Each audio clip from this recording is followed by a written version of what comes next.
Convoke thee. Hey there folks, it's Blue here from Blue Bears Games, and this video will be the upgrade guide for the Divine Convocation March of the Machine Commander Precon. This deck has the same issue that the Tinker Time deck had, in that while I like what it wants to do, I could easily swap out most of the cards and replace them with better options. Doing so would essentially make this unrecognizable as the Divine Convocation deck though.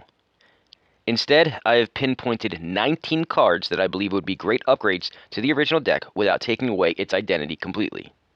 The first change that I want to talk about, though, is that for this guide, I am actually suggesting a commander swap. Kazla has its uses for the deck, but I feel that the main theme should be token creation and the sub-theme should be Convoke, so switching to Saint Traft and Rem Carolus would help this deck out immensely. Saint Traft and Rem are only 3 to cast compared to Kazla's 6, and the abilities are more in line with the token theme being the main focus and the Convoke theme being secondary. So with that pretty big change in mind, let me show you what other changes I would make.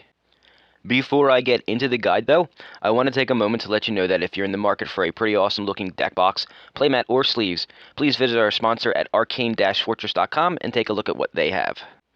Their deck boxes are some of the best I've ever used, and you can even get an additional 5% off of your entire purchase if you use discount code BLUEBEAR at checkout. Now, onto the guide. First, let's talk about what to remove. Since I have a whopping 19 cards slated to go in, I've had to decide on 19 that will come out. I decided to remove 1 Plains, 1 Island, 1 Mountain, and Ichor Elixir because in my opinion, Wizards always adds too many mana sources to their precons. Plus, the Ichor Elixir is a Plane Chase based card, and I'll be removing all of the Plane Chase cards since it's not normally how people play the game. Then I chose to remove Spirited Companion, Cloud of Fairies, Chasm Skulker, Goblin Medics, Angel of Finality, Seraph of the Masses, Flight of Equinox, and Angel of Salvation because either they don't really advance the theme of the deck, have way too high of a mana cost for what they do, or in the case of Goblin Medics, has a pure upgrade available for what it does at the exact same cost. The last few cards I decided to remove are Ephemeral Shield, Chant of the Vitu-Ghazi, Artistic Refusal, Stoke the Flames, Shatter the Source, Secure the Wastes, and Path of the Ghost Hunter because all of these effects have better options or are just not all that helpful for the strategy of the deck compared to what I'm about to suggest to swap in. There are honestly a lot more I could have taken out, but again, I didn't want to essentially change the entire deck, nor do I want this video to be as long as it would have taken to explain all of the choices. Now, before I show you the cards I would suggest adding in, I want to mention something that I keep forgetting to for these guides. If you've ever wondered why I don't give land-based upgrade suggestions, it's because I actually did a small guide about this in the video I did for the Forces of the Imperium Warhammer 40k Precon Upgrade Guide. If you want to check that out, at the top right of your screen is a link you can use to go to that video, and I have timestamped the guide in the description of that video so you can easily find it after you're done this video.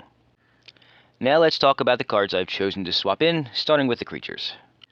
I've chosen Charismatic Conqueror because it's a stack-style creature that can create life-linking vampire tokens. Might Overseer because it can both buff your tokens and also create tokens with an alternate way to win with poison counters. Apothecary White because it can create 2 different types of tokens that are both useful, plus the mana cost to stats and abilities ratio on this card is kind of insane. I mean, a 3/4 with Vigilance and 2 other relevant abilities for 4 mana is kind of good if you ask me. Akim, the Soaring Wind, because not only does it help create flying tokens, but it also gives tokens double strike, which pairs nicely with the theme, but also goes great with the tokens that Might Overseer creates. Faramir, Prince of Ithilien, because it makes your opponents choose if they want you to draw cards or create a good amount of tokens without you having to spend any resources. Purphoros, God of the Forge, because you always need an alternate way of winning, and Purphoros provides that in a hard-to-remove package. Additionally, it also helps advance the combat-based strategy by providing a repeatable buff that all of those tokens can benefit from during combat. Daring Thief because I wanted to throw a fun yet annoying card in the deck. People seem to hate it when you steal their stuff, so imagine the reactions you'll get when you trade a food token for their soul ring, or even worse yet, a stupid little token of yours for their commanders. Aven Wind Guide because it's kind of a lord for tokens that can itself become a token. No, it's not the kind of lord that gives a statistical buff, but it does give them flying and vigilance, which is very helpful. Benny Brack's Zoologist because it actually does help advance the Convoke theme a little, and can also draw you a ton of cards if you play it right. Take notice that the card draw ability states at the end of each turn. That's very crucial to how effective this card can really be.